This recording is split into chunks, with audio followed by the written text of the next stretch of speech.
Most welcome everyone. कैसे हैं आप लोग? बढ़िया हैं, मजे में हैं और पढ़ाई में आनंद भी आ रहा है। देखो बेटा, बोर्ड पेपर आपके एकदम नजदीक आ चुका है। बस मुश्किल से 2 महीने आपके पास बचे हुए हैं, इसलिए जी जान लगा देना है ना? एकदम युद्ध स्तर पर तैयारी शुरू हो जानी चाहिए। देखो बेटा, पिछले वीडियो में हमारी आपकी चर्चा प्लांट हार्मोन्स के बारे में हुई थी कि पौधों के हार्मोन्स क्या हैं और उनमें कैसे एक्टिविटी होती है और कौन सा वृद्धि प्रेरक है और कौन सा वृद्धि निरोधक है। इस पर हमारी आपकी चर्चा चली थी। अब बेटा हम लोगों की चर्चा किस पर चलेगी? जंतु हार्मोन्स पर। किस पर चलेगी? जंतु हार्मोन्स पर। तो हम भी एक जंतु हैं, है ना? तो जो जो हार्मोन्स हमारे अंदर बन रहा है वही हार्मोन्स नियर अबाउट सभी स्तनधारी वर्ग के प्राणियों में बनेगा। प्रश्न ये उठता है कि हार्मोन्स है क्या? हार्मोन्स बनता कहाँ है? हार्मोन्स काम क्या करता है? तो देखो बेटा, हमारे शरीर में जितने मेटाबॉलिक प्रोसेस होते हैं सारे मेटाबॉलिक प्रोसेस पर हार्मोन्स का कंट्रोल होता है और इसी कंट्रोल के कारण इसको रासायनिक संदेश वाहक कहा जाता है। क्या कहते हैं? रासायनिक संदेश वाहक। ये बनता कहीं और है और काम कहीं और करता है। देखो बेटा, कहने के लिए तो ये वीडियो कक्षा 10 के लिए जा रहा है, कक्षा 10 के लिए, लेकिन आपको मैं बताया था कि नॉलेज में, एजुकेशन में कहीं कोई क्लास डिवीजन नहीं होता है।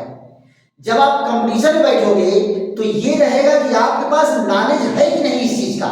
ये वो नहीं पूछेगा कि किस क्लास में पढ़े हैं, चौथी में पढ़े हैं कि 5वीं में पढ़े हैं कि 10वीं में पढ़े हैं। कंपटीशन में अगर बैठेंगे तो आपको क्वेश्चन सॉल्व करना ही पड़ेगा। क्लियर? तो हम लोग देखते हैं टॉपिक क्या है हम लोगों का? हार्मोन्स। एक एक पॉइंट देखेंगे और सारे पॉइंट को मिला दोगे तो डेफिनेशन बन जाएगा। क्या बन जाएगा? डेफिनेशन बन जाएगा। एक एक लाइन इसका डेफिनेशन है। आप देखो क्या है, पहले पॉइंट में क्या कहा गया? हार्मोन्स, हार्मोन्स एक जटिल कार्बनिक यौगिक है। एक जटिल कार्बनिक यौगिक है। जटिल कार्बनिक यौगिक है। देखो बेटा, अगर कोई कहे कि हार्मोन्स क्या है तो सीधे बोलो कि एक जटिल कार्बनिक यौगिक है। जटिल कार्बनिक यौगिक है। क्लियर? उसके बाद क्या कहा गया? यह एक रासायनिक संदेश वाहक है। रासायनिक संदेश वाहक है। रासायनिक संदेश वाहक है जो शरीर की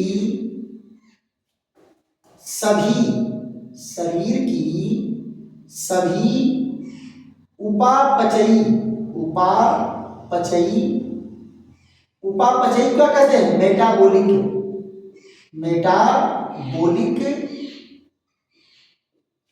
क्रियाओं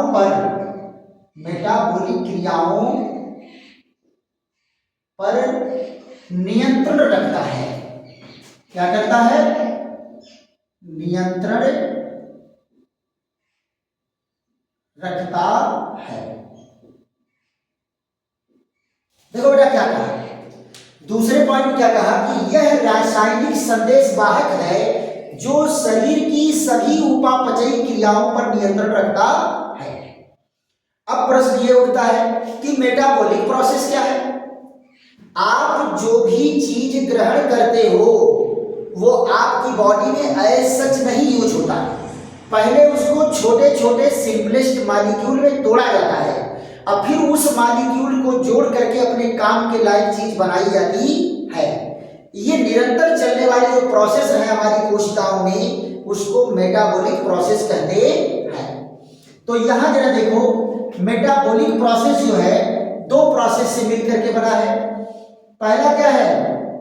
anabolic, anabolic process, anabolic process. और नंबर दो क्या है? Catabolic process, catabolic process. और दोनों मिल करके क्या होता है? मेटाबॉलिक प्रोसेस, मेटाबॉलिक प्रोसेस कहलाता है। तो यहां देखो, कैटाबॉलिक मतलब क्या है? टूटना। कैटाबॉलिक मतलब क्या है?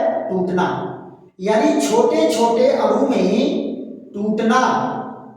ये टूटना या कैटा, कैटा से आपने लोग काटना, क्या कहेंगे? काटना। ये बड़े अणुओं का छोटे अणुओं में टूटना, इसका मतलब क्या है? बड़े अणुओं का, बड़े अणुओं का छोटे अणु में, छोटे अणु में टूटना, छोटे अणु में टूटना। और ये क्या है? इसका मतलब है जुड़ना, इसका मतलब क्या है? जुड़ना। यानी ये क्या करेगा? छोटे अणुओं से, छोटे अणुओं से बड़े अणु, बड़े अणु का बनना, बड़े अणु का बनना। ये जो है मेटाबॉलिक प्रोसेस है। ये टोटल मेटाबॉलिक प्रोसेस पर क्या होता है? इसका कंट्रोल होता है। क्लियर? तीसरे पॉइंट में जरा देख लो, तीसरे पॉइंट में क्या कहा गया? ये हार्मोन्स,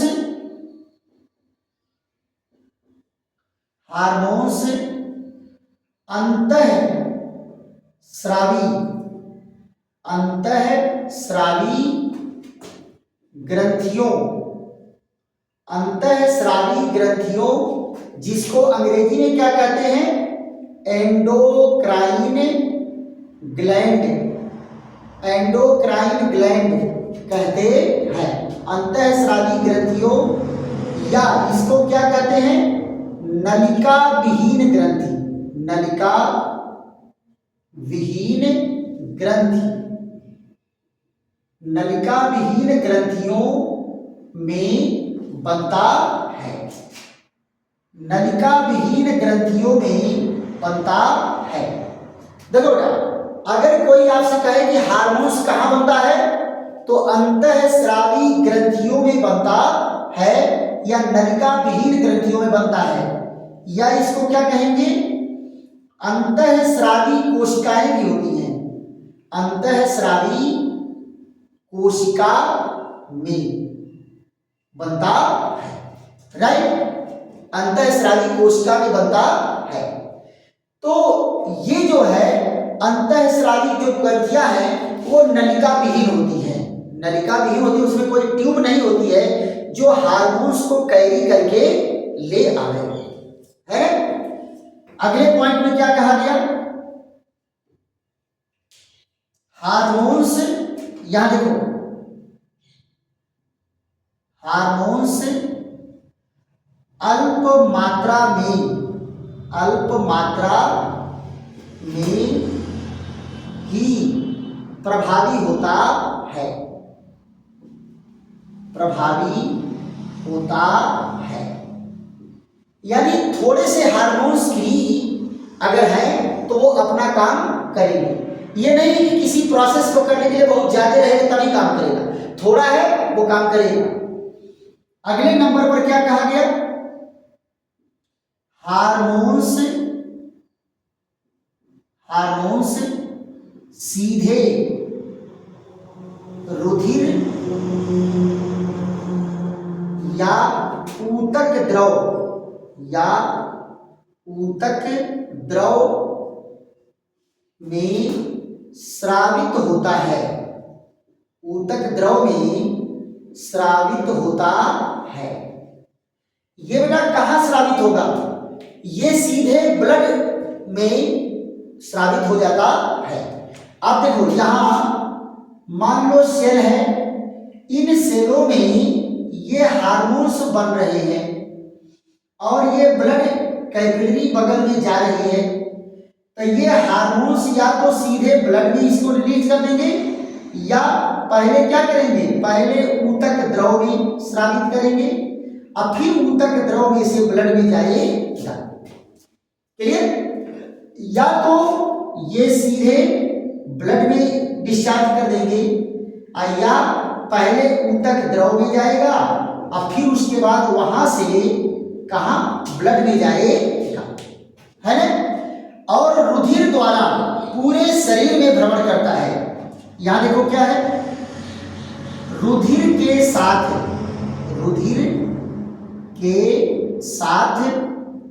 संपूर्ण शरीर में भ्रमण करता है,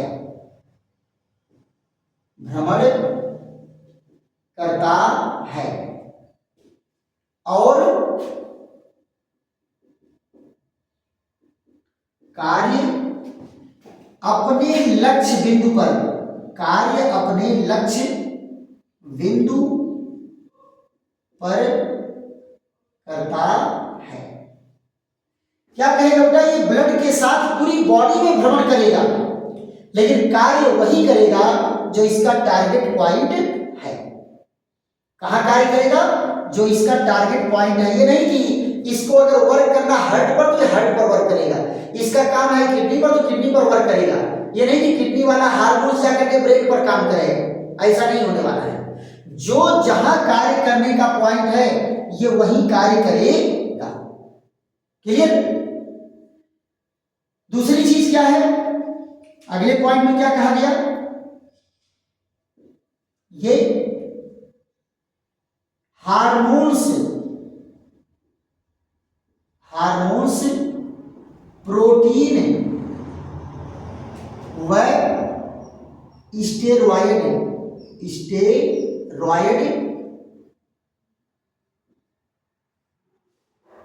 के बने होते हैं।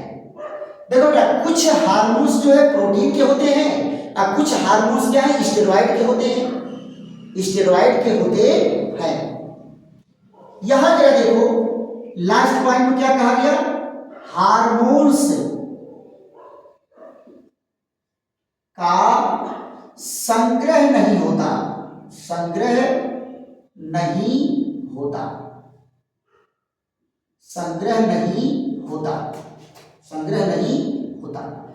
यह आवश्यकता अनुसार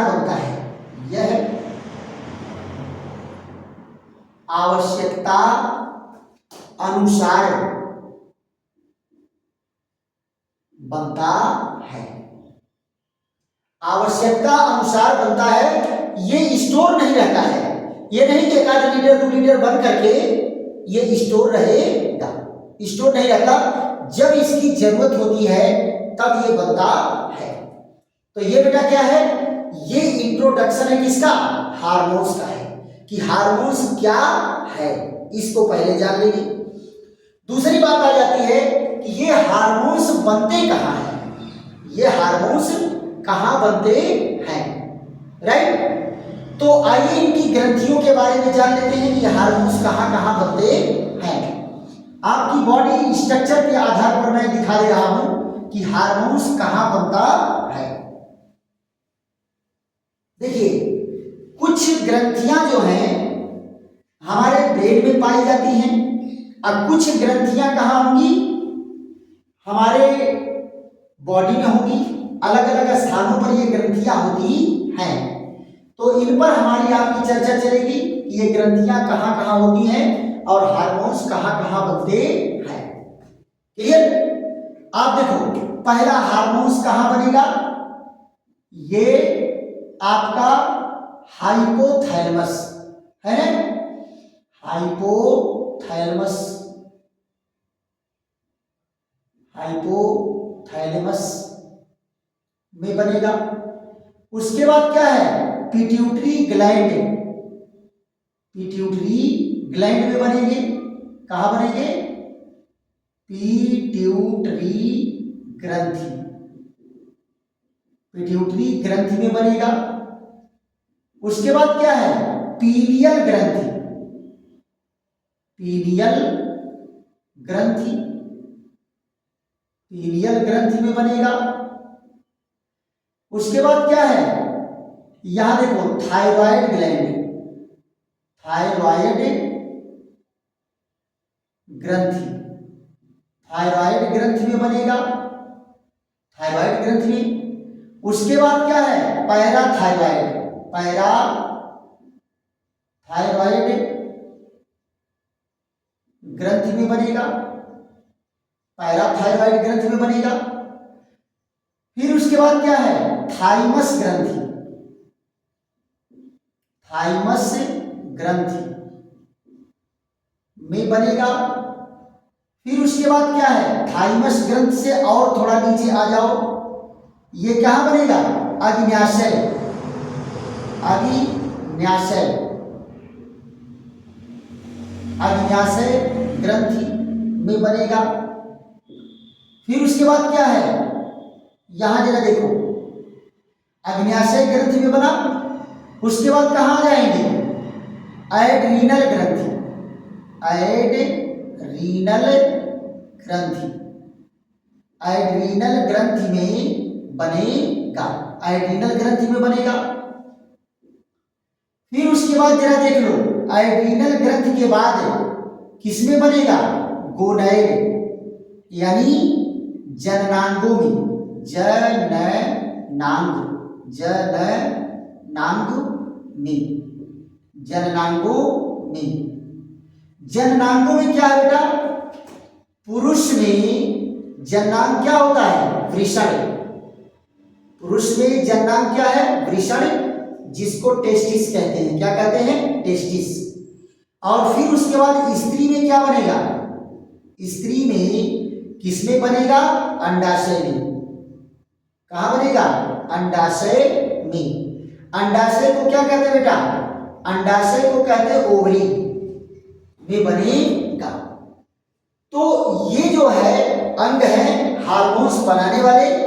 और यहां पर देखो आंत की कोशिकाएं, यहां देखो आंत की कोशिकाओं, आंत की कोशिकाओं में भी हार्मोन्स बनते हैं। तो ये हार्मोन्स बनाने वाली क्या है, ग्रंथियां हैं। क्लियर। अब इसके बाद जो है हमारी आपकी चर्चा एक एक ग्रंथि पर चर्चा चलेगी कि किस ग्रंथि में कौन से हार्मोन्स बनते हैं।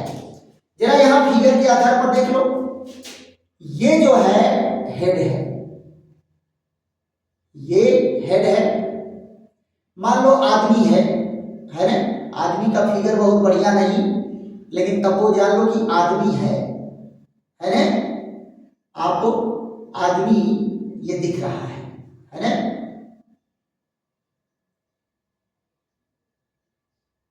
ये आदमी है। यहां देखो, ये है ब्रेन, ये क्या है, इसमें ब्रेन है, ये पैक है ब्रेन। और यहां देखो ये हाइपोथैलेमस, हाइपोथैलेमस से जुड़ी हुई ये पिट्यूटरी ग्लैंड है। और यहीं पर देखो ये पीनियल ग्लैंड होती है, पिट्यूटरी ग्लैंड, पीनियल ग्लैंड। और यहां देखो गले में ये आपका ये होता है यहां।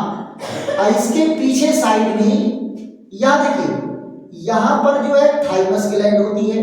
कौन सी ग्लैंड होती है, थाइमस ग्लैंड होती है। फिर उसके बाद यहां जरा देखो, ये जो इंटेस्टाइन है, यहां देखिए यहीं पर जो है पैंक्रियाज है। ये कौन सा है, पैंक्रियाज है। ये किडनी के ऊपर, किडनी के ऊपर क्या है, एड्रीनल ग्रंथि है। किडनी के ऊपर क्या है, एड्रीनल ग्रंथि है।